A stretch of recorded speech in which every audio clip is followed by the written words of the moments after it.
Hi, folks. I am beaming in with our History Matters episode right now from a video rather than in person because tomorrow today, when you see this, during our normal time, I will be on a plane flying to California. And in part, I wanted to offer you some commentary because I hate missing History Matters and not getting to connect with our community, but also because what happened today, Thursday, in the Supreme Court oral arguments concerning presidential immunity are worth some comment on my part. And it may be that I circle back around to this next week because I actually really would like a conversation about it. Well, who the heck knows where public affairs will be by then? But there's a few things I want to say, and they're important to say in part because of who you, the community, are who are going to be watching this. Because what I have to say is about the importance of history, why history matters, and how we're in a moment right now that is showing that in the most dramatic way and in a way that could have immense consequences. So what inspired me to want to mention this is that this morning I was listening to the oral arguments in the Supreme Court about the immunity case and the presidency, about Donald Trump. I will add, given that a lot of you are teachers, I was writing the last lecture for my American Revolution lecture course, which is about the legacy of the revolution and how our memory of the revolution shapes everything that came after. And as I'm writing that, I'm listening to these oral arguments, which are showing how our memory and knowledge about the revolution might shape the nation in a big way. So as far as a moment when people basically could say, and scene, this was it. This might have been my all-time moment that falls into that category. But at any rate, what I heard, or some of the things that were pretty striking, to be diplomatic, in the oral argument hearing had to do with what Trump's defense attorney was arguing using history. Now, of course, he was going back to the Constitutional Convention, trying to argue it with every little cherry-pick quote that he could find that the founders really didn't want the president to be tried for criminal offenses. The founders really didn't want this. He talked about Benjamin Franklin a lot in his comments, which was quite interesting, and I have to say, on a certain level, unexpected. I think Gouverneur Morris got a shout out, George Washington a couple of times. But here's what he said about Franklin. He quoted something from Franklin, and actually, if I remember correctly, he said Franklin said this to George Washington. No, he didn't. Franklin said this in his comments during the convention, which George Washington was presiding over, regardless. Franklin, according to this attorney, said, well, I only know one instance in history when a presiding, he didn't say officer, but a king-like figure was brought up for criminal charges. And everyone cried out that was unconstitutional, that was bad. And that quote, the attorney cherry-picked out of the blue and said, see, Franklin at the convention said it's bad to prosecute a president for offenses that he commits. Now, when you actually go to the record of what Franklin said at the convention, and Max Farrand, F-A-R-R, I believe it's A-N-D, would be the place to go. I don't have it in front of me, so this is going to be a paraphrase. But what Franklin actually said was, I only know one instance when, a leader, a king-like figure was tried for offenses, for criminal behavior, and everybody shouted out that was unconstitutional. But what was the alternative in that case? Assassination. So you know what? I think that trying this kind of figure for his offenses actually makes the most sense. It's the opposite of what Donald Trump's lawyer said. The meaning of that quote, pulled out of context, was used to say the precise opposite of what Franklin was saying. So number one, there was, talk about cherry picking the founders. I always talk to my students about this, that, you can cherry pick founder quotes all day and you can have them say whatever the heck you want them to say. And great example here in the Supreme Court. But that's not what Franklin said. So if you're grabbing at the founders to say, yeah, they really didn't think a president should be held responsible for criminal acts, and you're grabbing at that quote, you are grabbing at empty air. There's nothing there. And of course, the assumption clearly would be, oh, well, he mentioned Franklin, it's a founder, so he must know what he's talking about. Well, no. So the use of that quote and what he's drawing, the conclusion he's drawing from it, is BS. As is the argument that the founders wanted any form of presidential immunity. I've said this before, if you know anything about the founding period, doesn't require a lot of knowledge, you know that they were worried about the placement of power at the Constitutional Convention. Where should we put it? Who has it? And how can we rein it in?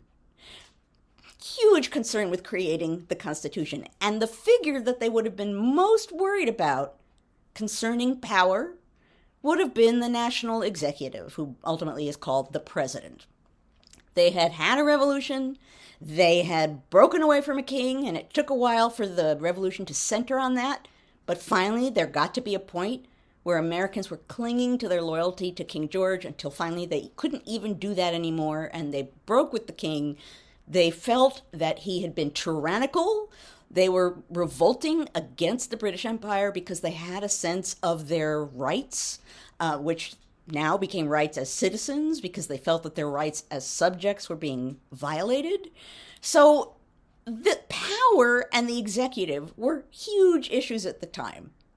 And I won't go into an enormous amount of detail, but if you look at what the founders did during and after the revolution, in one way or another, they kept paring away executive power. So they created governments after the royal government structures were pulled out after revolution was declared throughout the states.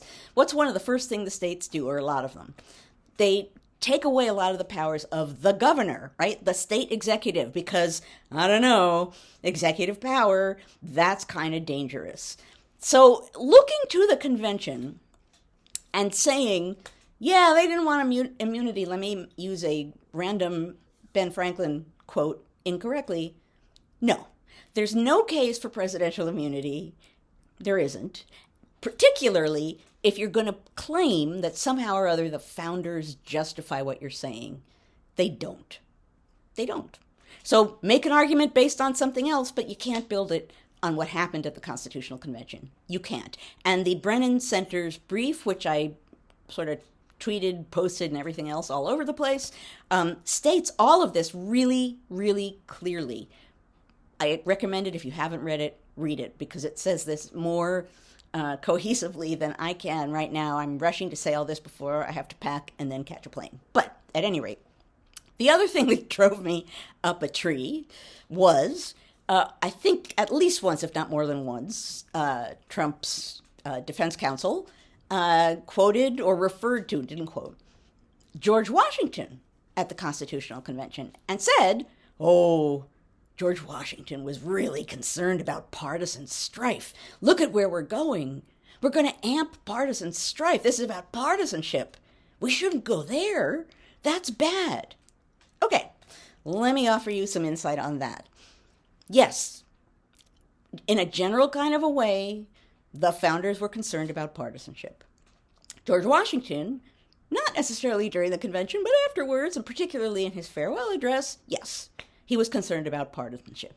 The statements people made about partisanship at the time in the late 1780s, during the 1790s, were in a very particular context. This was a time when there were no structured national political parties, when there was no assumption that there should be structured national political parties, when there was no sense that there would be some kind of party system with teams going against each other, when the assumption, when they saw that people were smacking at each other in ways that suggested factionalism, in their mind, that was not how things should be. That was a sign that something was really wrong.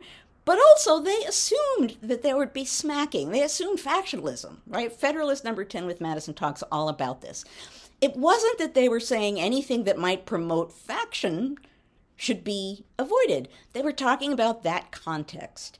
And the key thing about that context, in addition to the fact that partisanship to them meant something entirely different to what it means to us, is that they were talking about the threat of partisanship at a moment when the government was 3, 4, 5, 6 years old. In that context, yeah, partisanship could bring the government down. So when Washington, in his farewell address, says, ooh, partisanship is really bad, we have to be careful, he was saying, yeah, well, here we are, the government is 6 years old, and partisanship could really ruin us, so we should really try to avoid it. He wasn't saying across all time, all political actions that stem from the Constitution and might provoke partisanship should be avoided. This kind of idea, this logic was used also during Trump's impeachment trials, when there were people saying, oh no, impeachment is partisan and the founders wouldn't have wanted partisanship.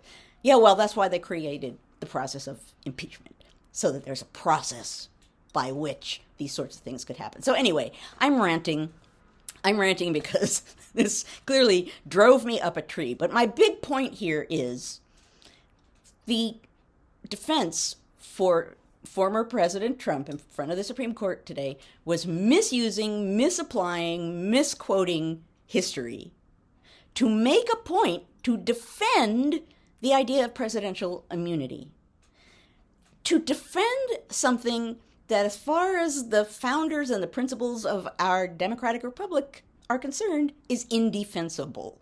He was using history in bad faith to make a point. So if you want an example of how history matters to the present, hard to think of something more dramatic or obvious than this, right? And we meet here and have been meeting here a lot.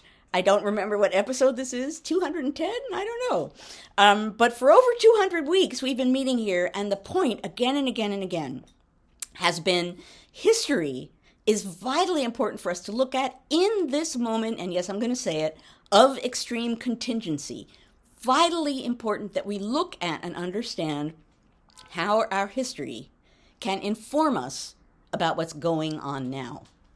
If we don't look to history, if we don't get guidance from history, if we misinterpret or deliberately lie about history, if we erase history, we are removing any possibility that we can have of understanding how we got to where we are, right? You need the footprints that lead to the present. That's the historical footprints are what we have to follow to find out how we got to where we are now.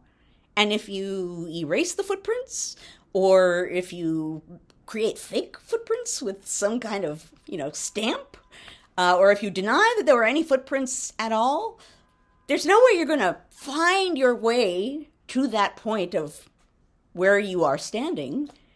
And there's really no way you're going to be armed with knowledge to find your way out of the woods. And I don't know if that metaphor matches up, so pretend it does. But regardless, the point is that the trail of history, the facts of history, are essential to understand where we are now, what the risks are, and what we should and shouldn't do. And in the case of presidential immunity, they show that the founders understood the threat of it, would not have supported it. So whatever case you're going to make as to it being a great idea, you can't look to the founding generation to make that point. If you know history, that can't be said.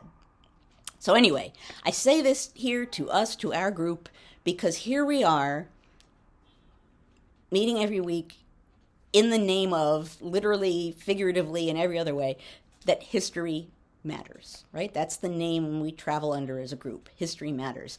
It really matters. It matters that we understand it. We're watching that take place in this case, and the result of this case could have profound implications.